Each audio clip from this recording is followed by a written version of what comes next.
Halo saudara, senang sekali kembali bisa menjumpai Anda di Gelar Perkara bersama saya, Vidi Batlolone. Saudara, iming-iming mendapatkan pekerjaan dengan gaji besar. Belasan pencari kerja tertipu, tak tanggung-tanggung. Polisi menyebut kerugian total mencapai 65 juta rupiah lebih. Lantas saudara, bagaimana pelaku memperdaya para korban? Simak liputan lengkapnya dalam Gelar Perkara Waspada Penipuan Lowongan Kerja Palsu.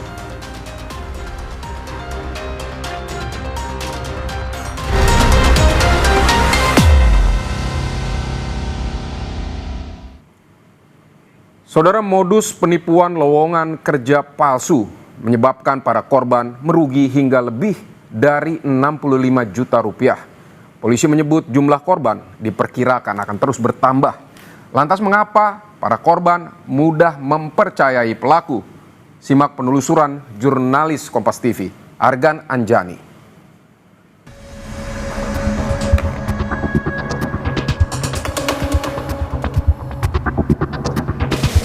Sebenarnya pelaku itu hanya mencatut beberapa nama perusahaan, seperti dia menjanjikan kepada korban itu akan diterima di beberapa perusahaan di Cikarang dan di Karawang. Kan korbannya datang, ada yang pernah ditipu mulai dari 5 juta, 6 juta, 8 juta, sampai 9 juta. Tadi ya udah kalau uangnya nggak ditransfer, prosesnya saya nggak bisa secepatnya gitu kan. Terus kata aku karena pengen kerja ya Pak ya. Terus kata aku, ya udah tuh aku usahain kan. Kata aku ada 4 juta doang Pak, aku bilang kayak gitu kan. Pas aku udah sampai rumah, aku transfer lagi sisanya 1 juta. Pas udah ditransfer 1 juta, udah tuh aku hubungin, gimana Pak kelanjutannya. Sampai sekarang pun nggak ada jawaban. Dia dari 15 September sampai sekarang ya Desember itu nggak ada jawaban.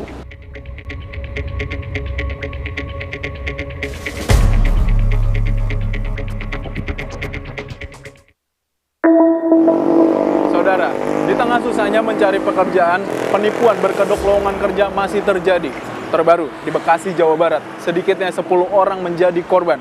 Modusnya, kenal orang dalam.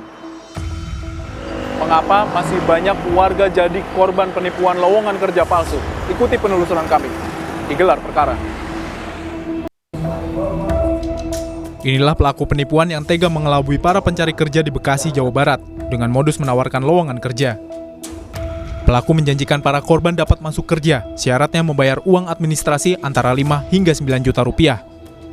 Banyaknya korban tertipu lantaran percaya dengan kata-kata pelaku yang dianggap meyakinkan.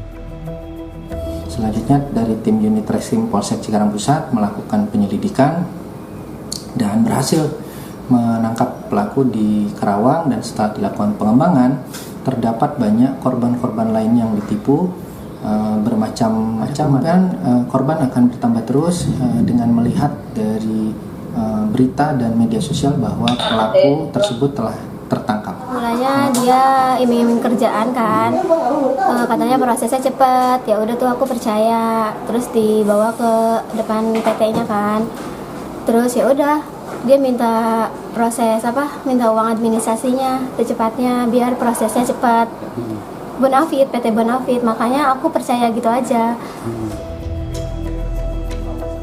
Baru-baru ini kami bertemu 3 korban penipuan, diantaranya Eliza dan Priska.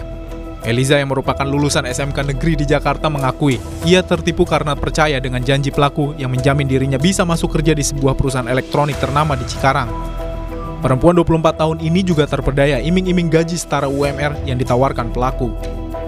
Kamu dijanjiin apa sama dia? Dijanjiin prosesnya cepat gitu kan, terus gajinya UMR gitu. Kerja di mana? Di perusahaan daerah Cikarang. Perusahaan apa itu?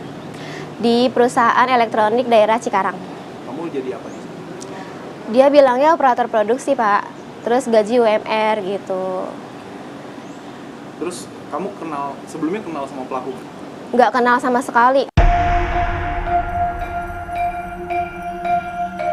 Perkenalan korban Eliza dengan pelaku bermula saat pelaku atas Supriyadi menelpon, lalu menawarkan pekerjaan dengan gaji UMR dan proses masuk kerja dengan cepat. Beberapa hari kemudian, pelaku menunjukkan perusahaan yang dijanjikan pada korban, namun keduanya hanya melihat dari dalam mobil yang berhenti di luar gerbang. Berikutnya, alih-alih rekrutmen resmi, pelaku mengeluarkan kertas formulir lalu meminta korban mengisi biodata. Begitu formulir abal-abal terisi, pelaku langsung meminta korban mentransfer sejumlah uang administrasi sebagai syarat agar lamaran kerja bisa diproses dengan cepat. Tanpa pikir panjang, korban menuruti permintaan pelaku. Mungkin teman aku ngasih nomor aku ke calo ini. Nah, calo ini kan ngehubungin aku tuh di tanggal 15 September. Dia ngehubungin aku suruh Sherlock. Dia Sherlock suruh datang ke tempat ini gitu di ruko gitu kan. Terus dia ngebawa ngajak aku ke depan PT-nya. Pas di situ depan PT-nya tapi di depan PT-nya ya, nggak masuk ke dalam PT, di depan PT-nya doang. Pas sudah ditransfer, sampai sekarang pun nggak ada jawaban. Dia dari 15 September sampai sekarang ya Desember itu nggak ada jawaban. Makanya Eliza meradang, bukan pekerjaan yang ia dapatkan, justru uangnya 5 juta melayang.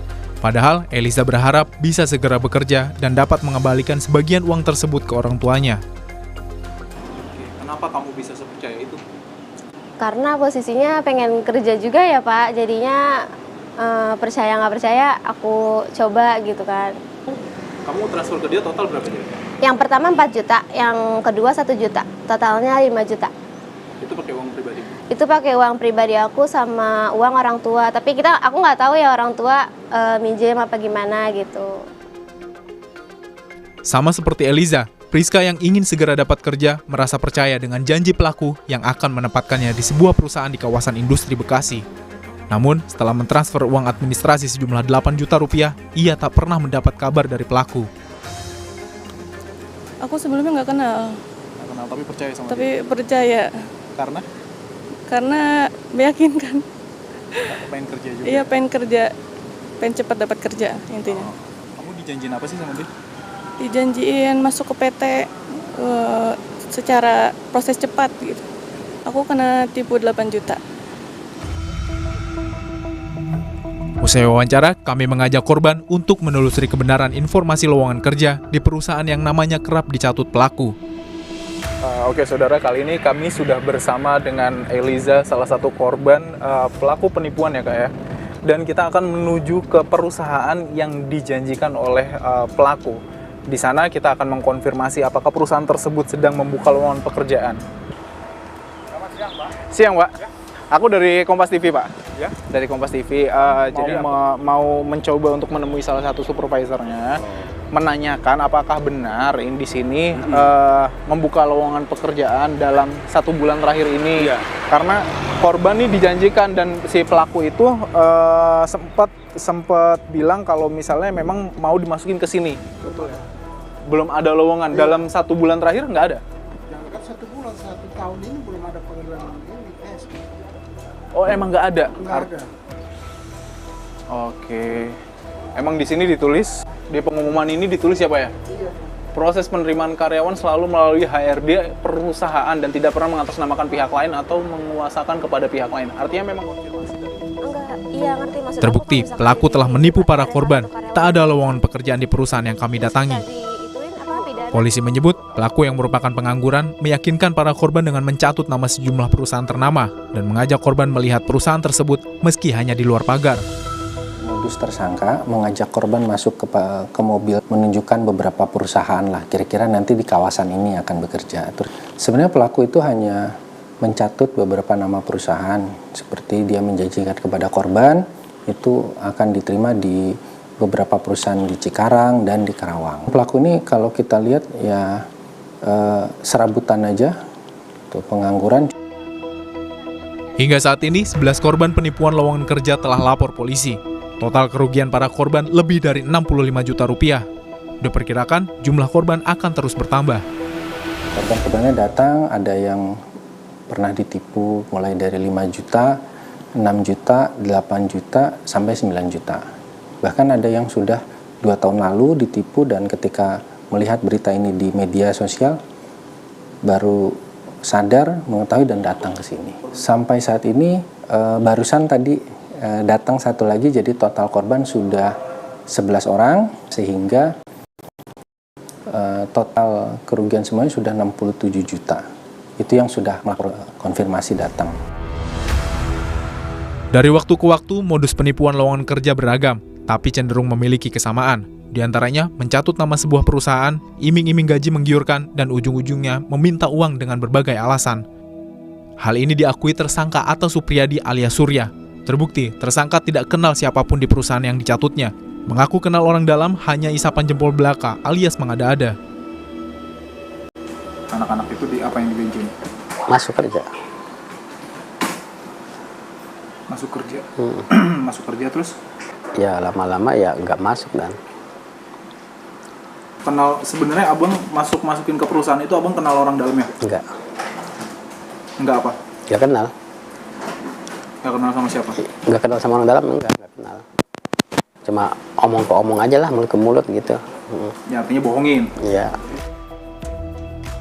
Kasus penipuan lowongan kerja ini menunjukkan praktik percaloan tenaga kerja masih ada. Pengamat sosial bilang, ini jadi celah yang dimanfaatkan pelaku penipuan. Rata-rata korbannya adalah masyarakat yang hanya ingin mendapat kemudahan dan dapat kerja secara instan, tanpa berpikir logis dan kritis.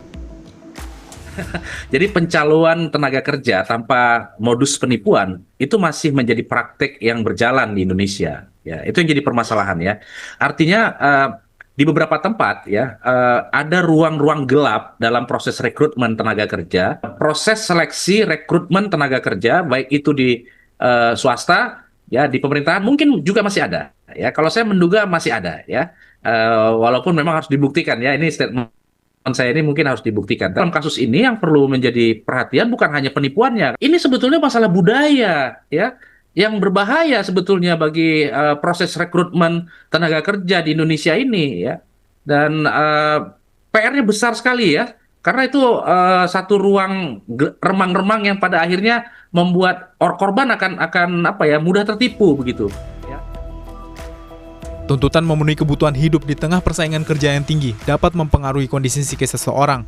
Hal ini jadi salah satu sebab sebagian orang cenderung mengabaikan akal sehat, mengambil jalan pintas, menerima tawaran kerja mendadak dari calo atau perantara kerja palsu dengan menyetor sejumlah uang pelicin.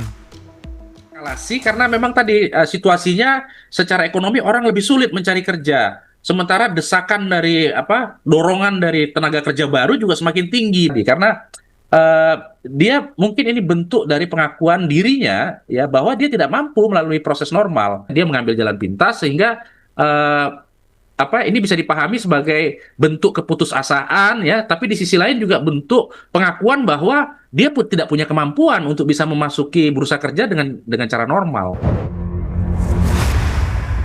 Agar tidak menjadi korban penipuan, Anda perlu mengetahui ciri-ciri lowongan kerja palsu. Biasanya lowongan kerja palsu dikirimkan orang tak dikenal, bisa melalui pesan singkat maupun media sosial. Ciri lainnya, seseorang menawarkan gaji tinggi agar para korban tergiur. Yang kerap terjadi, pelaku meminta sejumlah uang sebagai syarat diterima kerja. Agar tidak jadi korban penipuan berkedok lowongan kerja palsu, Anda harus berpikir rasional. Jangan mudah tergiur saat mendapat tawaran kerja menarik. Kasus ini mengingatkan kita semua agar tidak mengambil jalan pintas yang tidak benar saat mencari pekerjaan. Waspadalah, jika ada tawaran kerja yang memberi janji pasti diterima asal ada uang di muka. Gunakan kemampuan diri sendiri, jangan terpedaya oleh janji manis para penipu berkedok calo pencari kerja. Argan Anjani, Franciscus, sampai jumpa.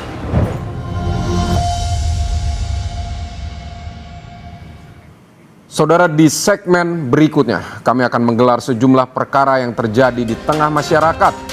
Di antaranya pemilik wedding organizer Ayu Puspita dan 4 orang lainnya ditetapkan sebagai tersangka penipuan 87 orang.